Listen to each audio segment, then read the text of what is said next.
February 20th, Daily Devotional, Lift 'em Up by Ellen G. White, Yielding to the Master Potter. But now, O Lord, thou art our Father, we are the clay, and thou our potter, and we all are the work of thy hand. Isaiah chapter 64, verse 8. While the human agent is devising and planning for himself something that God has withheld him from doing, he has a hard time. He complains and frets and has still increased difficulties. But when he submits to be as clay in the hands of the potter, then God works the man into a vessel of honor. The clay submits to be worked.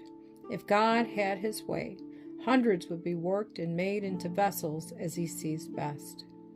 Let the hand of God work the clay for his own service.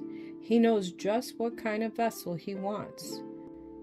To every man he has given his work. God knows what place he is best fitted for. Many are working contrary to the will of God, and they spoil the web. The Lord wants everyone to be submissive under his divine guidance. He will place men where they will submit to be worked into oneness with Christ, bearing his divine similitude. If self will submit to be worked, if you will cooperate with God, if you will pray in unity, work in unity, all taking your place as threads in the web of life, you will grow into a beautiful fabric that will rejoice the universe of God.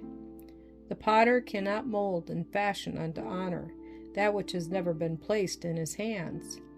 The Christian life is one of daily surrender, submission, and continual overcoming.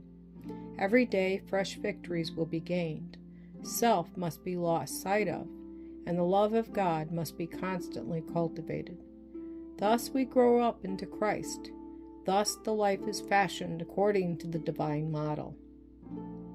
Every child of God is to do his very best to uplift the standard of truth. He is to work in God's order. If self is exalted, Christ is not magnified. In his word, God compares himself to a potter, and his people to the clay.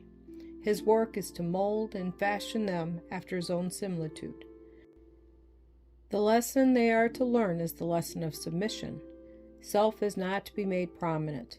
If due attention is given to the divine instruction, if self is surrendered to the divine will, the hand of the potter will produce a shapely vessel.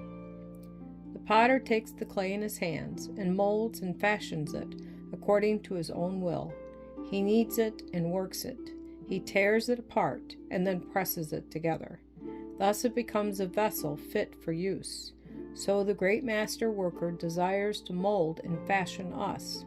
And as the clay is in the hands of the potters, so are we to be in his hands. We are not to try to do the work of the potter. Our part is to yield ourselves to the molding of the master worker.